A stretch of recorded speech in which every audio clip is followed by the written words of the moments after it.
We'll talk about the Devers signing. We're going to talk about the Guardians camp invites, and barring some time issues, we're going to talk about the future at third base. The current and future is Jose Ramirez, but what happens if he's hurt? We'll get into that on today's episode of Locked On Guardians. You are Locked On Guardians, your daily podcast on the Cleveland Guardians, part of the Locked On Podcast Network, your team every day.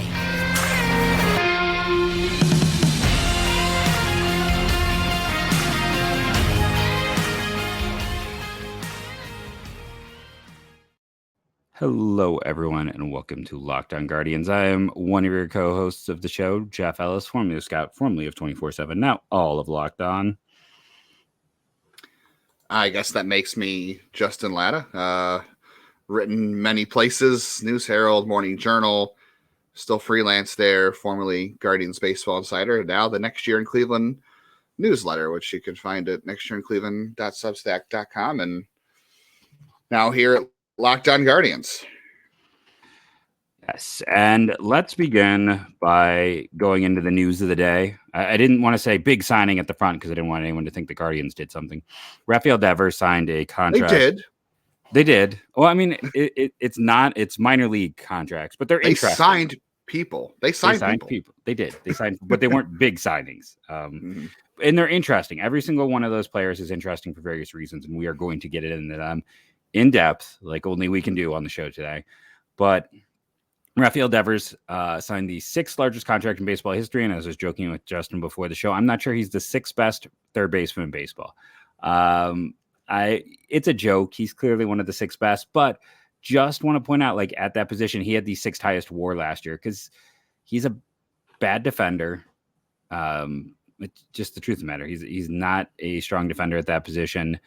And there's so many great third basemen. It's a good time to be a third base when you talk about Jose, even with his injury, what he accomplished a year ago. Manny Machado is going to get a ton of money next year in free agency at the highest WAR amongst third basemen. Nolan Arenado probably should have opted out. Austin Riley is the National League version of Rafael Devers. And Alex Bregman has he won an MVP or has he just been an MVP candidate? Either way, I mean, talking about a guy who is the rare player who walks more than he strikes out. You don't see that as much with a guy where both rates are over 10%.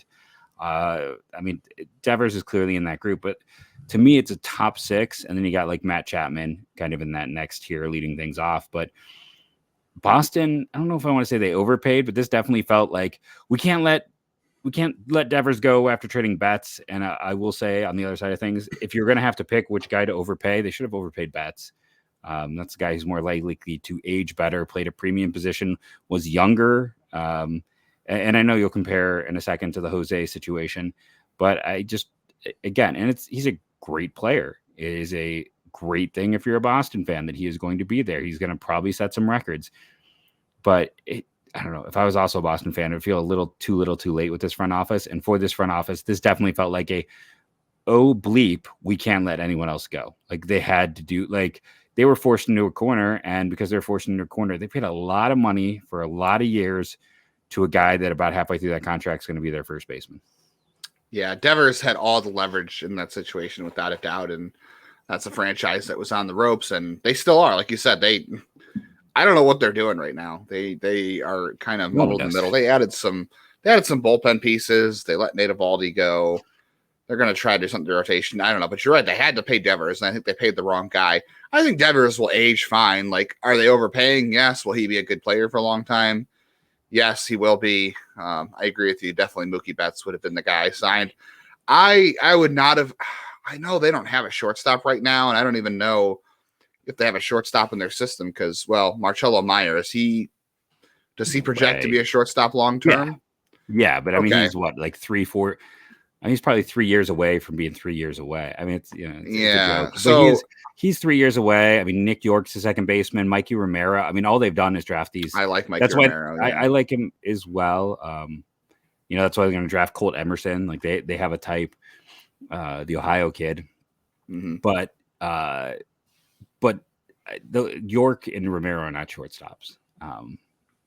So but they need basically in Cleveland. I don't, maybe we can, if we have time, stay tuned for the after show. Maybe we figure out, even if it's not like for Ahmed Rosario, but with Cleveland shortstop depth, like maybe if it was like Ty Freeman or Gabby Arias, like maybe there is a trade that could make sense between these two teams, because Boston needs someone for the stopgap. They do. Cleveland's got stopgaps. So because otherwise you're moving Trevor Story back to short. I don't know if that's the best move for him. And then you're playing Christian Arroyo at second base. So even if you move Trevor Story back to short, Ty Freeman is probably, Arroyo wasn't bad, but he is a good bench bat. He is not an everyday guy. And no, Bobby Dolbeck. Nobody wants Bobby Dolbeck. Just let me stop you there. No. Yeah, I would not have paid the money that San Diego did for Xander Bogaerts. I think that San Diego overpaid for him. And I think Boston, I know Boston fans are probably bummed by that, and they like Xander. They could have paid him better, but I would not have overpaid for him. They overpaid for Devers, but they had no choice at that point. And, he'll be there through his age 30. For him. Yeah, I would go. If you're going to overpay, I would overpay Mookie, Devers, and then Bogaerts. Yes. Devers is the better hitter long term to me. He could DH in the future, like you said, play first base. But yeah, he signed at his age 26 season. He was going to hit the free agent market at 27. I think he essentially got what he would have gotten on the open market, right? That's pretty much, I think what you could have assumed he was going to get a year from now. Yeah, I think, again, the reason we bring this up is because Jose Ramirez is a little bit older. Obviously, he got that under market signing in 27 and before heading into 2017, 4 years, 26 million. He had his breakout year, like you mentioned the other day, the year after he signed that. And then, Cleveland signed him for his age 29 season to that 7-year deal that takes him through age 35. Boston will have Rafael Devers through age 37. And by that time, he will be a DH. Jose, I think, will be a third baseman up until age 35. I don't think he'll have to be a DH at that point. Even if he is, not a big deal. But Jose is a little bit smaller than Devers. Devers is a big guy, and I don't know, maybe he'll get a little bit bigger. But just Jose. I was looking at the contract structure for Jose. I didn't realize this. So Devers is going to get the balance of about $30 million throughout the life of the contract. It's evenly spaced out. It looks like every year, or 30. I should say 31 or 32. It looks like, but. Jose is going to make $14 million this year, this coming season. He made 22 last year, and then he'll get increasing salaries every year from here in 2024 from here on out. Boy, Cleveland is awfully lucky that Jose Ramirez likes it in Cleveland. I have no idea whatever they did. I don't know if Jose is just a unique guy or if they can replicate this somehow, but boy, whatever they did to make Jose Ramirez want to stay in Cleveland and like Cleveland and want to be here, they need to blueprint that, trademark it, and try it again and again. Because if that's what Devers got, can you imagine what Jose would have gotten on the open market? Because he would have been a free agent. I guess whoever traded for him last offseason, if Cleveland didn't sign him, would have probably extended him before we hit the market. But if you want to be the devil's advocate on the other side of it, I will point out that he wasn't going to hit free agency till age 31 as opposed to Devers being age 27. So I don't think he gets this much. I don't think he gets over 200. Yes, he definitely gets over 200, but I don't think he probably gets something like 5 years. 5. I don't know. Maybe go to age 7. No one's going to pay him past age 38. So if you're looking at maybe 7 years, maybe 30 million. 6. So,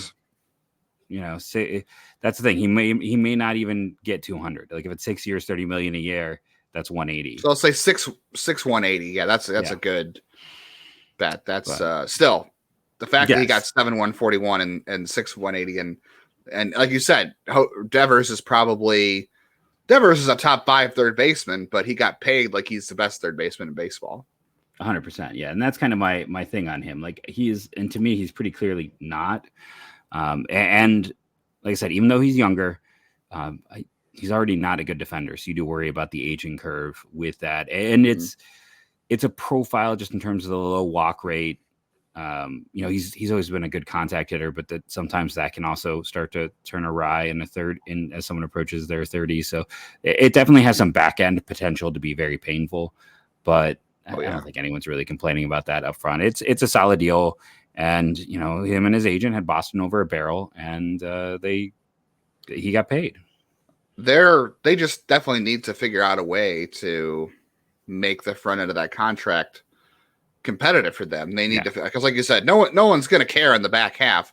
Just the same way. I mean, it's going to be more imperative for Jose Ramirez to be good at 35. It's going to be like Pujols on that back half, or like Miguel Cabrera on that back half, likely. Possibly. So, but again, like you said, nobody cares. You're signing him to get his age. What, he is 26 this year, 27 next year. Yeah, it's the next 5. Well, I would even go to age 30. Yeah, so to age 32, and after that, whatever happens. Yeah, but they've got to find a way to be good around him in the next 6 years, and one of those years ain't this year. No, and like I said, we'll kick it down, maybe discuss some trade ideas in the YouTube only section. But the minors are not good either, and we can discuss some of that. But I'm going to cut Justin off here, everyone's favorite, because we're gonna talk about those trades. We're gonna talk about the Cleveland Guardians additions. We'll see if we have time for third base. We're definitely gonna talk about these 4 very interesting players in a moment here on Locked On Guardians. Our sponsor it's one of my favorites. It is the favorite. It is BuiltBar.com. I did pull up the talking points today just to see what it says. They have unbelievable flavors like churro, agreed, peanut butter brownie, agreed, and coconut almond. I'm not sure how Built does it. I'm not going to read just the corny dialogue. Okay, I'm going to tell you it's healthy, 130 calories, 4 grams of sugar, and 17 grams of protein. For years, we've been talking about Built Bar. Now you can get them at your local Walmart or Sam's Club. They've gone nationwide. That's right. Head to your nearest Walmart today. Walk to the pharmacy section. That's how good they are for you. They're in the medicine section, and grab yourself a box of Built Bars. You can pick up a 4-bar box of cookies and cream, double chocolate, or coconut puff. I would say go coconut puff there. I might actually go pick up some coconut puff this weekend now that I know this is a thing. If you're close to a Sam's Club, run in and grab a 13-bar box with brownie batter and churro. Now, those are both A+ in my book. So, and it says you can thank me later. And of course, if you don't have a Walmart, you don't have a Sam's Club, or you don't like to go to either places, you can always go to BuiltBar.com, use the promo code LOCKED15, save yourself 15%. But I mean, they're going nationwide, and it's for a reason. It's a fantastic product. It is the best protein bar I have ever had. Justin, I know we talked about how you got your fanny pack yesterday / bathroom carry-all, but look forward to when you start getting the Built Bars in the mail. That's another nice. I can't wait. It's something to look forward to. I legitimately love this product, and my students love them. Occasionally, a kid forgets a lunch, is super hungry. I share my Built Bars, and yeah. They when a kid likes a protein bar, that sometimes says a lot as well. Go to BuiltBar.com today, or go to Walmart and pick them up today. So who do you want to start with? Do we start with who's? Can I do a fun one? I'm going to let you pick the player, but I'm going to put I'm going to put a diagnose. No, I can't think of the words. So I'm going to describe him, and you're going to tell me which player this is. The one most likely to play with Cleveland in the majors this year. Give me Touki Toussaint. Incorrect. Who is Touki Toussaint? Sorry, that is in Jeopardy stuff. No, that's fine. Why do you think Touki Toussaint's most likely to get to the big leagues? I'm just going off a track record with him. I mean, I know he's never been able to throw strikes, but the guy has been a top prospect, throughout his entire career, and the stuff has always been intriguing. And I know Cleveland's thing is taking guys who have good command and helping them throw harder. I don't know if they necessarily can help guys who throw, and Touki doesn't necessarily throw that hard. I mean, he tops out about 94, but maybe 95. But I don't know if there's somebody who I think can help him out. It's got to be Cleveland. I could see him in like a Carl Edwards Jr. type revival. He had a good season last year for Washington. Touki's always had really good stuff, and people really like him. I've always liked him. I would be super excited to see if they can find a way to shoehorn him into a bullpen role, because they could use that other success story in the bullpen. That they did help Enyel De Los Santos last year to kind of come out of nowhere. So I don't know. Why not Touki, right? So my whole thing with them is that, like, the one thing they do well is find another gear, but they've actually kind of historically failed with helping guys with command rates. But I will say the other side is that, as you said with Enyel, last year was the best walk rate since he was in Double-A. Like he'd been over 3, and then in the majors over 4. So maybe there's some hope there that, that is the guy where you kind of look and go, okay, maybe this can balance out. That's what's the only thing that's really stopped Touki. He was a fascinating prospect. He ended up going in 2014 draft. He went 16th to the Diamondbacks. He had some talk leading into that draft season. He had kind of a disappointing senior year as a high school guy. He had some 1-1 talk. Like he was electric. 3 potential plus pitches, a 4-pitch mix. It just command and control have both been below. And if you are him, why wouldn't you want to come to Cleveland, right? Like Cleveland, LA, Milwaukee, Tampa. You want to end up in one of those spots. Or Houston. Those are the 5 spots. Yeah. Like if I am a guy. So yeah, I totally think he was definitely the most interesting name. I think if I had asked you the question, who's the most interesting player on this list, everyone would agree it's Touki Toussaint. And I mean, he's just, if he can work on that walk percentage, that walk rate. I also wonder if they can, do some usage change. Like he last year he threw his sinker most often. Do you ask him, throw your curveball, throw your splitter more? Because the curveball has always been his best pitch. The splitter has been really good for him. If you could maybe make some usage changes there too, maybe you could unlock something there as well. I mean, look at Sam Henches even though he only got 1 year as a starter. He didn't have a great command in the minors. He switched to a bullpen role last year, and look at his command got better because he was throwing harder, and that could also be something that happens for Toussaint too. If he goes into a bullpen role, he could throw a little bit harder, which could help him. But I don't know. Sam Hench's walk rate was he didn't walk as many guys last year.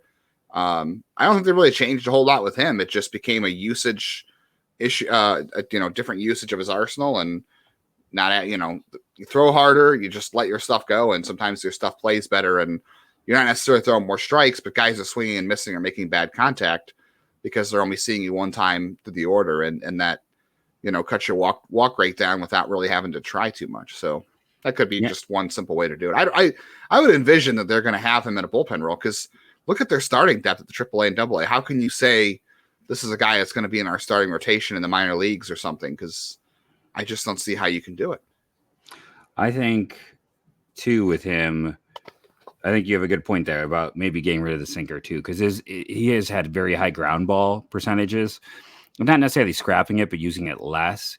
And it's also interesting to look at the data. Like guys go pool crazy against him as well throughout his career. So, he's got the pitches to be successful. If they, like you said, I think it's a very good point to talk about changing the pitch mix, maybe getting him to do a few little things differently. But the bare pitches are there to be successful. Like you said, the curveball has been the pitch dating back to high school.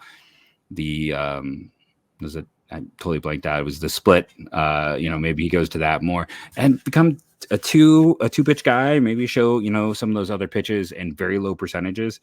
But I think that is the way to go. So we talked about Touki, who was far and away the most interesting. Only 26 years of age. I know it feels like for some of us he's been around for a while, but he's only 26 as well. I know. I said on Twitter, if you would have told me 7 years ago that Touki Toussaint would be signing a minor league deal in 2023. I don't think I would have believed you. Yeah. And no, was he part of the Shelby Miller deal? Yeah, he was one of the many pieces in that a deal that made a franchise. Boy, the Braves have come a long way, haven't they? Well, I mean, it was the Diamondbacks who. Oh yeah, that's right. Because the Braves got. Did they give the Diamondbacks Bronson Arroyo, or they take Bronson Arroyo's salary in order to facilitate that salary? But then they also they got Touki Toussaint, they got Dansby Swanson, that was quite the deal when you go back and go through. It's the Bartolo. It's basically the closest equivalent to the Bartolo Colon deal in recent baseball history. It's that level of a heist for those who were not paying attention as it occurred or since. Should we talk more pitching? How do you want to handle this? Should we dive Well, into the Michael Kelly and then save the hitters for the next segment? Let's talk about Michael Kelly, because I have a feeling that was the guy you were expecting me to answer. That was the right answer. No, actually, he wasn't. Well, let's go to the next. Who was the right answer? I thought Cam Gallagher, because Cam Gallagher's going to go to camp. All the players are going to go to camp, right? And then they'll be able to put guys on the 60-man disabled list, and they'll be able to open up a 40-man spot, and it won't cost them anyone. And here's the vet that they can have up, who is that, fungible, is that the word I'm looking for, catcher type, who's has good, he's rosterfied. He would be until like Bo Naylor's ready. He's a solid, reliable backup who knows the American League Central, who has good defensive numbers, I believe, on paper. I'd have to really go dig on him and see. I didn't go to Savant. I'll go do that now. But again, he knows the division. He knows he's a known asset. And once you get to camp and you can, put guys on the disabled list and start opening 40-man spots that way, because there will be guys. I mean, it doesn't feel like there's anyone who's going to go on the 40, the 60-day disabled list. But I mean, Cody Morris ended up there. Like, there's going to be a spot by the end of camp. I guarantee it. Someone's going to end up there. And then you bring him along. Yeah, and there's nobody right now that needs to be on there. Maybe there will be. I'm really curious about this one. Gallagher has been a poor framer. He had good framing numbers in 2021. Very poor pop time. This is not. He's never had good. This pop. is not. Yeah, this is not like the other guys they've signed this offseason, like Mabrys, Valorans, and he has never been good at controlling the run game. I shouldn't say that. The pop time is bad. I'd have to look and see how he's done throwing runners out. But in terms of pop time, not been good. Framing, he had one good year in framing, and that was 2021. The other years, it's been pretty rough. And that was one of the years he actually got to play a lot. Like, that's his second highest. He's only had 2 seasons with over 100 plate appearances, and that was one of them. But at the same time, like, he's got a career runs created plus of 76, which, again, not great, but we just had Austin Hedges here for the last few years. I know. So that's where I think, like, as a backup, if they want a veteran backup, his knowledge of the division, his knowledge of the players in there, the fact that, like, when you face all those, he's going to know, like, what, they'll go over anyone they get and be like, okay, against this guy, we want to throw this. But, like, he already knows it too. Like, the fact that he knows the division so well. And I know it's a balanced schedule, so that doesn't mean as much as it used to. But I don't know. This just struck me as the guy where he sets up perfectly once they play around with the roster to have that backup on there, give him that veteran that we know Tito's going to want. Yeah, maybe. I mean, Valoria is still young. He's only 25. I didn't realize how young Valoria is. Yeah. I don't know. I kind of felt like Valoria was going to be the backup. I know he doesn't have a lot of experience at the major league level, so yeah, I just thought maybe for the same reasons that they don't, they're not high on Bo, that Tito's going to want 2 vets up there at the start of the year. And then Valoria is like your AAA guy with Naylor as more of a backup until Naylor gets called up and Lavastida maybe begins in AA, trying to rebuild some confidence. Yeah, I could see that. I could see Valoria going to AAA with Lavastida. And although the thing is, you're not going to have 3 catchers at AAA. If Valoria goes to AAA and Naylor starts the year AAA, Lavastida's at AAA. No, he's AA to build up his confidence because you want him to play every day. I could see him start, like, after the injury plagued year, I could see them trying to rebuild him. And they're not blocking anyone. If he goes to but he finished the whole second half at AA already last year, so this would essentially be his like second and a half trip around AA. I understand what you're saying. But I mean, they're going to want him to play every great. Day. So I think he ends up there just because of the way it shapes up. That they're going to want him to build up reps and everything else, and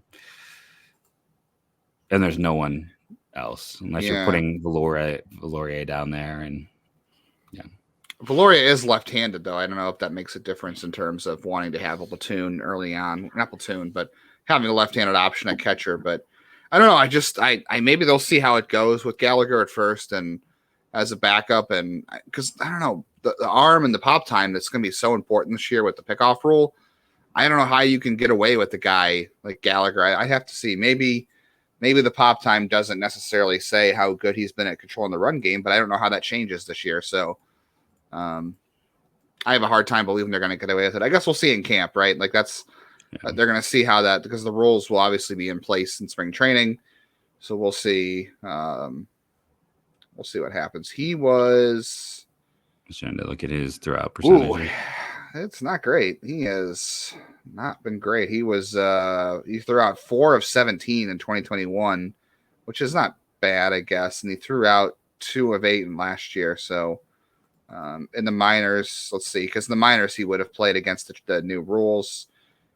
He was with 3 organizations last year. Geez, he's all over the place. 2 of 7 in with Kansas City's AAA team, 3 of 19 in the Padres system, and then 0 for 9 in Baltimore system. So he did not control the run game very well last year. I don't know. I have concerns. I mean, I don't think he's good. Don't get me wrong, but I just think Tito wants 2 veterans to start the year. And he is the guy that signing him now means they can hold him until they can play with the roster. Like, this means, hey, we don't have to cut. You know, if you want to get somebody who's a little bit better, then you got to cut someone. In this way, they're taking the lesser guy, knowing, you know, that he's going to get through. He's going to be there. They don't have to knock anyone off the 40-man. There'll be someone at the end of camp who's going to go on the 60-day DL.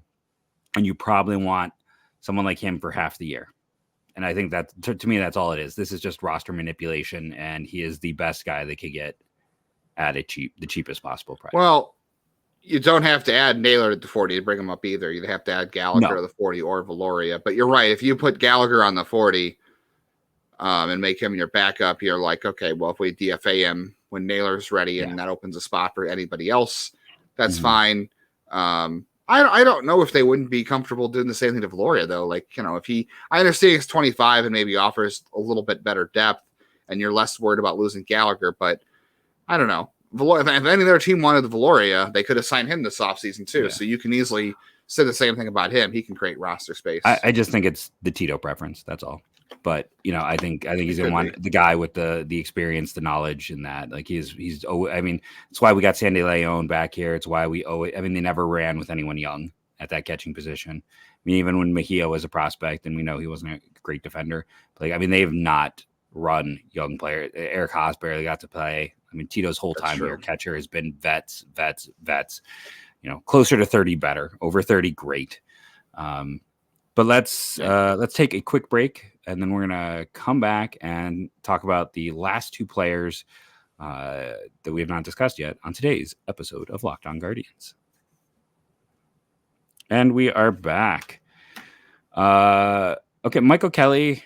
You know, it's hard to not think about Eniel De Los Santos just because they both pitched in Philly the year before they came. Kelly's missed some bats the last few years in the upper minors, but he's also had some control issues. What are your thoughts on him? I think he was probably, you know, the name that most fans knew the least. Yeah, he hasn't been very healthy. Hasn't pitched a lot of innings at the major league level. The first thing I can think about him really though is the slider. The slider's good. The slider's a good pitch. I don't know if you had a chance 70% of the time a year ago. Yeah, he's kind of a one-trick pony. The fastball's not great. He's got a cutter. Is that what it was? The other pitch was, or was it a chain? I can't remember. Either way, yes, he's got a cutter and he's fastball, cutter, slider. Yeah, he's a one-trick pony. The slider is a good pitch on its own. I don't know how the rest of the pitches make it work, because there is that study that our one of our favorite guys on Twitter, who now works for a team, Tieran, did, the Carlos Vargas effect, where he's got a great slider, but because the fastball was so poor in terms of shape and missing bats, that it takes the slider effectiveness down essentially. So I don't know. So Kelly has a lot of, you could compare in a lot of ways to what Vargas might be or become. Yeah, I mean, he doesn't throw as hard as Vargas, obviously, but the slider has some really fantastic metrics. It's a good pitch. Just watching the eye test too, it's a fantastic pitch. I have no idea. Maybe they feel like they can help him with his other pitches, but you know, you've got a base to start with the slider, right? He misses some bats. You figure something else out with another pitch, and all of a sudden he becomes serviceable. I don't know, sixth guy or seventh guy in your bullpen. He's got options left. You can, if you put him on the 40, somehow you can move him up and down. Who I saw in Fangraphs too. Cato really liked him. We're talking 7 years ago now. Cato, he hasn't had a Fangraph write up since 2017. Yeah. But yeah, Cato was the last thing to like him, and I liked Cato. I liked Chris Mitchell, but it is a system that is, Cato has not been updated since Chris Mitchell, I believe, left baseball. I think he went to the private. No, he got hired by a team. Did he get hired by a team? I thought he left for private sector for a time. I think he got hired by a team, so that's why. Because I know he left baseball for a bit. That I don't know if he left and came back or he. But I'll have to double check. We used to follow each other. It was one of those fun things. He was one of those people where I really liked him. But yeah. Okay, no, he's with the Twins. You're right. He ended up with the Twins. Yeah, they hired him. So I don't know. Maybe he's using Cato internally with the Twins. Interesting that Cleveland would sign him then. But yeah, you have a slider to work with. There's a base there, and excuse me, they got plenty of pitchers for AA and AAA. So I'm not sure what happens with Kelly, but I don't know. Like I said, the slider is there, and Cleveland can help with pitching. And in his very, very, very, very, very, very small sample in the majors last year, he was fine. Maybe they saw something out of that. I don't know. That's all I have to go off of is good slider and a lot of injury history. Yeah, slider, and he's been like almost completely off the radar.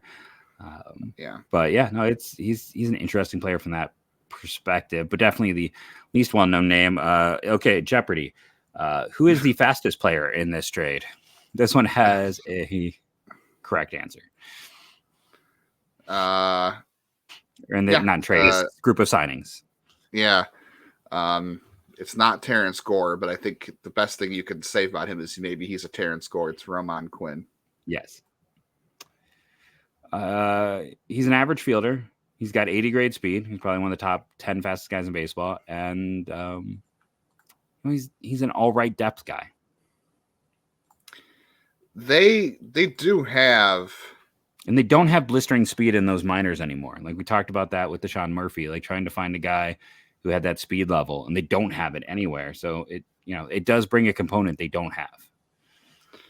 Yeah, I was looking at the AAA depth chart the other day. Let me actually pull it up because I'm still trying to finish it for next year in Cleveland. Like AAA outfield right now, you could have Benson, Valera, and Palacios, and the fourth outfielder is if you go with Will Brennan and on the major league roster to start the season, it's Palacios, Benson, Valera in Columbus, and Chris Roller is like your only outfield reserve in AAA. So they did have a need there, and he's fast, but he just makes so little contact for a guy whose main tool is speed. It's a weird signing because he makes so little contact for a guy who runs as fast as he does. And obviously it goes against everything that they've been preaching with contact rates, but if he made contact, he would have been on a team already. Yeah, for everyone who complained about like the Mike Zunino K rates, don't look at Roman Quinn's. Like last year it was 41%, and for his career he's over 30% for a guy who has hit 8 home runs in 600 plate appearances. He has no power at all. He is all speed, bad contact rate. It's just athleticism. He can play 3 outfield spots, and he's fast. His prospect report in 2018 had like a 50 current hit with a 55 potential hit, 55 field, and 80 speed. Unfortunately, that hit tool is closer to like a 40, not a 50. That's I would even go lower than that. You would think a 35? I mean, to me, like a 30 is you can't even really handle. I mean, his career average is 226. That's about as bad as it gets. His best strikeout rate was 24%. That's if he had 50 hit, maybe that's a 40. If he had 50 hit, he'd be a major leaguer, I think. You know what's interesting too is you look at his numbers, and I know he hasn't really ever had a large sample over a season, but he only has 43 career stolen bases, and he doesn't get on base enough. Right, that's what I mean. So the speed hasn't had a chance to show up. So He is the one I feel like is least likely to play for the team this season. I was kind of curious. So is this only last year's data? I wanted to look at his career splits. I know it's a small sample, but that could be the one thing you're like, okay, maybe this could make. Like I said, they needed speed. He's got versus lefty. He's better against lefties than righties. So there is that. Wait, no. Other way around. He was better against righties last year. And lefties. Because it's got. I hate when they strikeout rate's still abysmal no matter what you do. He because he's a switch hitter who has data as a lefty and a righty versus lefties, so that threw me off. Yeah, so he's I don't know, maybe he's not switch hitting anymore. Maybe he's one of those players who abandon it. But yeah, I don't know. Like I think he could play for the team potentially like September if they just call him up as for defense and speed. Of course, then you have to worry about and score. But nice and score. Hopefully, that's about it. They don't have speed. They added speed to the system. It's fine. Like again, they need depth. He can handle 3 spots. He can run well. He's an overall asset to the system, but you're hoping he doesn't really get any opportunity. And we didn't get to third base today. Not to denigrate the position, but you're not missing much. Let's be honest. It's maybe the weakest one when we finally handle it. But we will get there next week, off season. So we're only doing 3 podcasts a week. We're going to end this one here, and we're going to, like I said, maybe discuss some Boston things on the back half. I got a few trade ideas I'll throw Justin's way, see if I'm insane or not insane. And we'll see what else comes. All on today's Locked On Guardians. Again, join us on YouTube for the second half, and we'll end this one here. Go Guardians, go.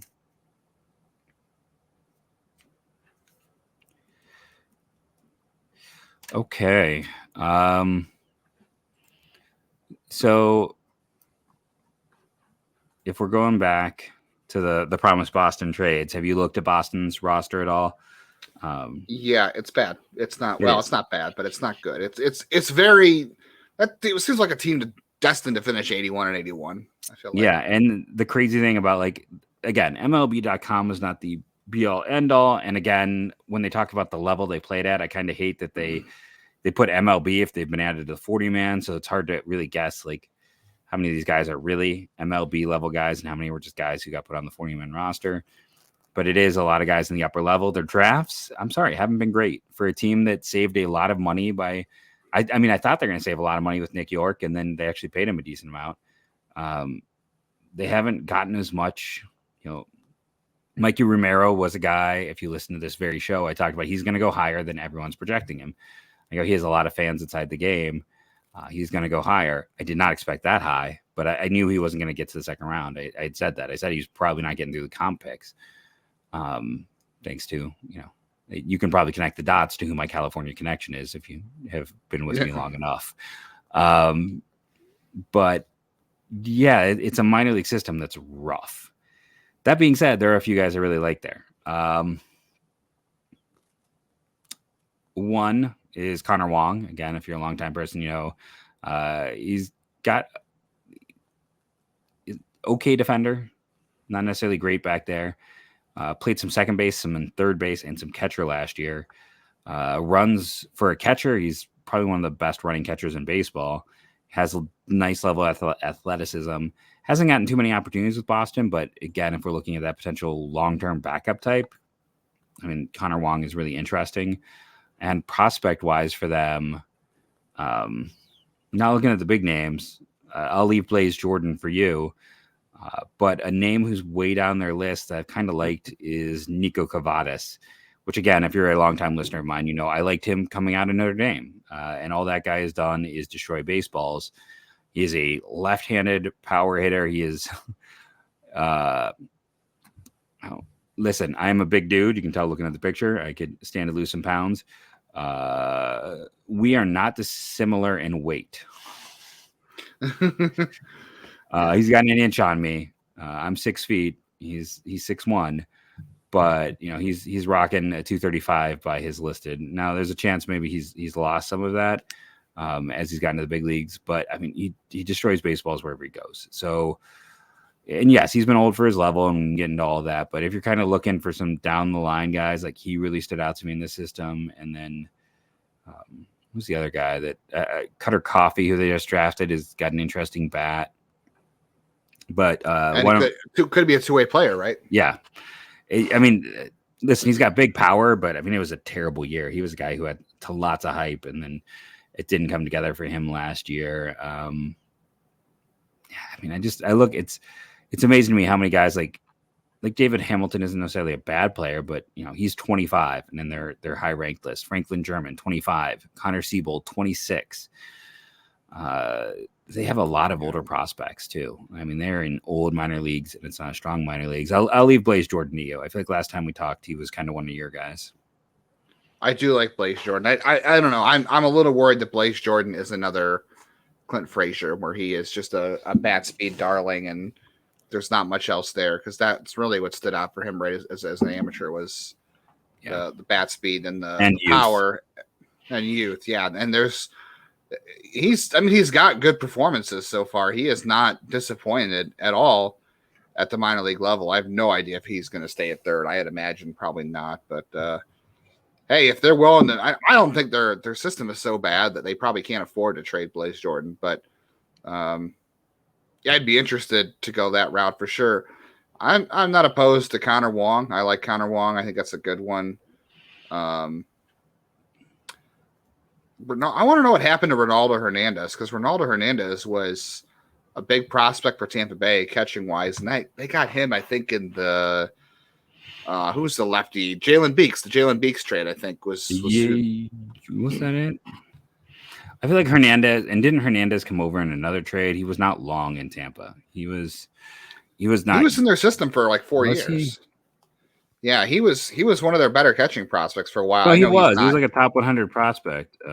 Yeah, I'd be curious to see what they're doing with him, because I think they outrighted him off the roster. I think he was on the 40-man last year. Yeah, because he's got some service time in the majors. Must have been 2020, I guess. No, it's not. I don't know, but I would love to know what happened to him. I would take a chance on Ronaldo Hernandez if you're talking about a shortstop trade. So who are you trading? So the official trade there, for those who are curious, was we were wrong. It was Nick Sogard and Ronaldo Hernandez for Chris Meza, Jeffrey Springs. Oh, wrong left-handed pitcher. Sorry. Yeah. And they also sent cash. Tampa did in that deal. So yeah, because I feel like Beeks was like the return on like someone who used to be good. So for me, like I said, Ty Freeman's kind of the guy that I'm looking to trade, just because I think I'm more of a believer in Gabby Arias. You're not trading Rocchio, obviously, in one of these deals. I think they're not going to trade Ahmed. I'm pretty sure he's just going to play out the year, and then they'll go from there. So I think Freeman's kind of the guy who's stuck a little bit right now. Shortstop, second base, he's like third or fourth on the chart. I mean, he's especially when you got Tanya and Rocchio just kind of already on the 40-man, and for Tana, this is his second year on the 40-man. Like, they're going to start pushing some guys up. He feels like the guy I'm most willing to flip. Yeah, I'm wondering if Boston really would be interested in Freeman. I don't know. Is Freeman any better at shortstop for them over the next, let's say, 4 years? Over Story, I guess, long term, but even this year, like, I don't know. Marcelo Meyer is a couple even years away. If you decide that Story's going to be at short, I think he's an upgrade over Christian Arroyo. I kind of feel like, let me look at Christian Arroyo's numbers, because I kind of feel like Tyler Freeman, that's kind of the outcome for Tyler Freeman. But Arroyo's not a good defender. That's true, and I think Freeman will run can more be than at least Arroyo an average has defender, while being a similar bat, while being more years of team control, while being able to play a little shortstop. Yeah, Arroyo strikes out a lot more than Freeman ever will, especially for a guy who doesn't offer you any power. Not that Freeman really offers you a ton of power either, but at least Freeman doesn't strike out and he runs better. So yeah, I'd agree with you there. It's interesting that a lot of places had Arroyo as a top 100 prospect, and he was graded out as a 50 a lot of places, but he just has never had anything I saw special offensively going on. I saw those flying squirrels a lot in AA, and I was like, this team is awful to watch. Like seeing him and Tyler Beatty, I was like, these aren't prospects. Anyone who has them in the top 100, like they're not good. And sometimes you see things like, we'll see what happens with Nate Pearson, but like everyone made such a big deal about him, and I'm down there in AA and everyone's spotting up his fastball. I'm like, why are people acting like Nate Pearson just because he throws hard is going to be the big thing? And it hasn't happened for him yet. Maybe, I mean, part of that's health, but sometimes I feel like people aren't watching the games at all. And I mean, Arroyo, he was an overdraft at the time. He was not a guy projected to go there, but that was when the Giants could do no wrong in the draft. And he got some people put 70 grade hit tools on him at points in the minors. Wow. So he was going to be this great hitter. And then I just watched him swing through stuff he should hit. And listen, he has turned himself into a league average player offensively with the bat. But I think his best is a utility backup type. So I think, that's Flying Squirrels team outside of maybe Baltimore's team at the time, which was literally no prospects outside. But, I can't say that because at the time I was watching that Baltimore team being like, people need to talk about Trey Mancini more. Like that was the guy I was hyping on that team where, he was a day 2 pick who played in Notre Dame. So of course he didn't play well because nobody developed at Notre Dame in that era. And I'd rather watch Trey Mancini at the time and Quincy Lattimore. Future Akron Rubber Ducks great Quincy Lattimore. Yeah. I think he played for every team. Yeah, I think he's certainly made the rounds. I think he's coaching somewhere now. Maybe he's playing in Arizona. I can't remember. I hope he's coaching. Who was the other guy? This is silly off topic. Who was the other outfielder they had? Not Thomas Neal, but the other outfielder they had around the same time. I think he's coaching Gary Brown, the one who was supposed to be really fast with a good hit tool. Cleveland. No, I'm talking about Cleveland. I thought you meant San Francisco. I was thinking about. There's another outfielder they had around the same time as Quincy Lattimore. And I'm like, I think he coaches now. Oh, if it's not Quincy Lattimore, who am I thinking of? Gosh, I can't remember who the outfielder is. I think Lattimore is coaching. I think Lattimore is coaching. He's not the guy I'm thinking of though. They had somebody. So while you're thinking about him, I'll throw my trade offer for Ty Freeman because I still think he's like a top 10 guy. His value. I mean, it's similar to a year ago, maybe a little bit lower. I think there are some concerns that he's just not going to, that he could be Arroyo-esque, but I think he runs better. I think he's got enough stuff. I think he can be a second division, second baseman. So me personally, if I'm calling them, just looking at what they have, the other guy I wanted to look up real quick is I was trying to remember why Shane Drone was a name that really popped for me. Wow. And I think, he was like, I think he's one of those prep arms who got a lot of money who just is not, I think he was like even a top 5 lefty in that class in 2020. And I don't think it's quite come together for him as expected. I mean, if he's at the back of the top 30 at this point, if I look at MLB.com, then he is there because he's a big name, kind of big bonus. So he's still sticking around. The other guy, I wanted to look up one other player before I do any final trade offers, but Wong and Cavadas were the first 2 guys that kind of came to mind. And then the other guy I wanted to maybe see if it would be even potential to get is someone who hasn't been with Boston super, super long, and that would be Weiler Abreu, the outfielder. And he was a trade with Boston. So I'm trying to think if he was the Christian Vasquez return, which I believe he was part of that return. And all he's done is hit in the minors the past few years for power, not necessarily batting average, high strikeouts, but also walks an absolute ton. So if I were to just pull him up here on Fangraphs so I can get the percentages. Yeah. Ollie Linton was the other guy I was thinking of, by the way. Ollie Linton. That's a throw. Ollie Linton is a manager now, or is an agent now. I don't know what Quincy Lattimore is doing, but go ahead. Agent. Abreu, he walked 21% of the time in Boston's AA, struck out 26% of the time. With Houston, it was 19% with the 26 strikeouts and had a combined 19 home runs across AA, a 121, 125 weighted runs created plus. Hit about 240 with a 400 on base percentage. I would have to go look at the swinging strike just to make sure he's not like too super passive. But if you're looking for a productive, and he played right, left, and center.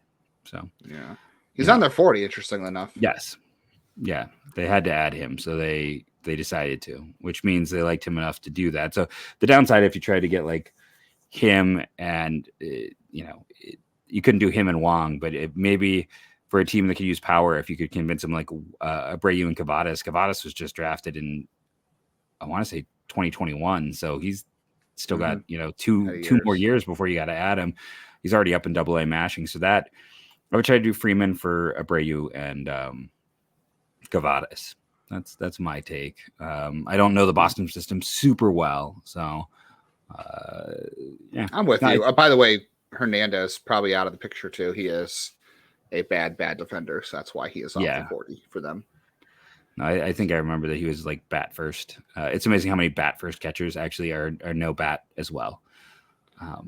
He's still a good hitter. Look at his numbers. The offense is still there, but boy, he is pretty bad behind the plate. I'm with you. I mean, like you said, I don't think Cleveland's going to trade him at Rosario. I mean, am I crazy for saying I know they have all these shortstops? I don't know what's going to happen, but like if you were to put the two odds against each other, I think the odds that Cleveland extends Rosario are greater than them trading him before the season starts. Now I don't know what'll happen during the season, but like if you were to put money on one of the two things happening, I disagree.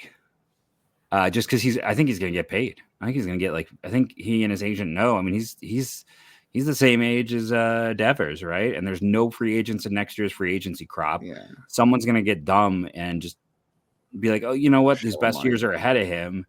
And he's going to get, somewhere between, I guarantee you he gets like 18. He's going to get $100 million contract in free agency. I'm not saying Cleveland is going to sign him. I'm just saying if you were to guess what odds are better, will they sign him long term or will they trade him before the season starts?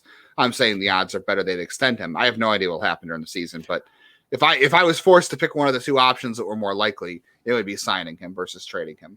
See, I would say trading him just because maybe there's like a 1% chance that someone gets someone gets hurt and then someone gets desperate and offers something versus I think a 0% chance of signing him. And like spring training, you mean? Yeah. Like if all of a sudden, a team that's like desperate to contend goes down, if their shortstop goes down for the year, if a Fernando Tatis situation pops up and someone gets hurt riding a motorcycle. Yeah. How about, I don't know. I would take Blaze Jordan too.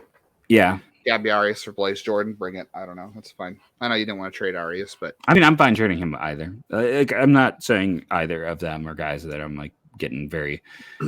I think though, you hang on to Arias. Yeah, I think Arias you hang on to because, like you said, we didn't get the third baseman today, but God forbid something happens to Jose. Who's your third baseman? It's Arias. There's nobody else. Yeah. Like Freeman probably shouldn't play third. You've got nobody else to play third at that point. So, yeah, I would say you're right. Freeman seems like the guy to move, and I think Boston. Like I don't know, like you said, I don't know their system either. I'm just going to take a look and see who their top prospects were because it's got to be Mayer and York and Romero and Rafaela and Cassis. Yeah, I mean, Cedane Rafaela has got a couple of years. I mean, he's on the 40 now, but he's not ready yet. He's an outfielder anyway, but they don't have a lot of. And I mean, like you said, it's Meyer, York, Romero, and that's kind of it. They don't have a whole lot of, like you said, David Hamilton. They have David Hamilton listed as a shortstop. I don't think David Hamilton's playing shortstop. They need somebody who could cover shortstop in the short term. I don't think Matthew Lugo is playing shortstop either anymore. Is Matthew Lugo still in that system? Jeez. Yeah.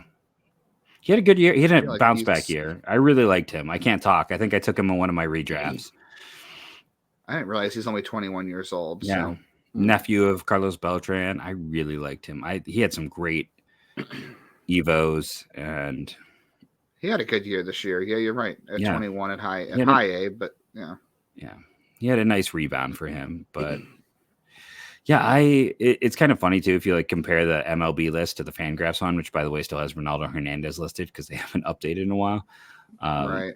But yeah, the other question is like, would you trade for a reliever? Like, is there a world where someone like Tanner Houck is someone they consider trading? Like, I think they're going to move Houck into the rotation this year. Are That was they? part of their plans. Okay. I think they might move Houck into the rotation just because they went out and added. had, I mean, they've actually got a decent bullpen.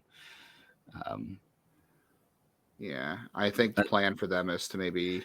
Oh, I'm sorry. They'll move Garrett Whitlock into the rotation. Different Rule 5 pick. Tanner Houck was a first rounder for them from Missouri. Okay. Yeah. Yeah. So I got maybe not Houck, but I don't think they would trade Houck, to be honest with you. I don't see why they would. Their bullpen is, like you said, they went out and got Chris Martin and Kenley Jansen and Joely Rodriguez, but I can't see them trading any pitching. I think you're talking a prospect. But hey, if you get somebody that doesn't need to be on the 40 and you move Tyler Freeman, you've at least cleared the log jam. I know it's kind of going the wrong direction, but if you can shore up a need in the minors, like you said, if you go out and get a call, as I say, Connor Wong has to be on the 40, so at least it gives you some some movement there, or Blaze Jordan, or who did you say you wanted to go get? Nico Cavadas was one of my names. Yeah, I mean that's an interesting way to go because we talked about first base yesterday, and first base is still pretty brutal. So, and he's got another year before he's got to be on the 40 as well. So, you can get Nico Goodrum.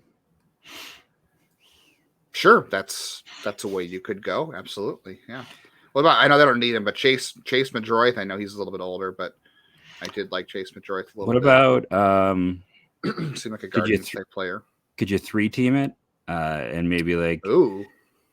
Could you flip them a shortstop? Could you maybe get Duran, who looks like his values maybe slipped a little, but find a team that's desperate for a center fielder and maybe get like a comp pick? Could you do one of those? I like that. Is there?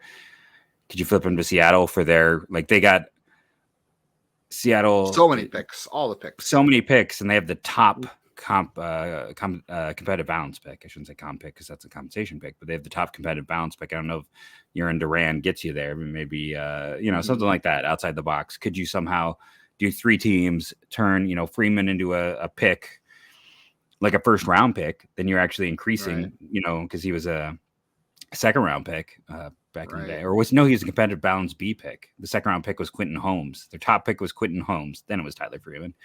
I thought they were going to take Trevor Stephan with both those picks. I thought for sure they were, but no. Quentin Holmes, Tyler Freeman, and the funny thing is now in retrospect, I think Stephan probably has higher value than either of them. So, yeah, right. It's sometimes you got to be more lucky and good, and they were lucky with Trevor Stephan was exposed. Got at the right time. Yeah, that guy at the right time. But if we don't want this to scan forever, as we try to upload, we should end it here. I want to thank everyone for listening, rating, and reviewing. Downloading it helps.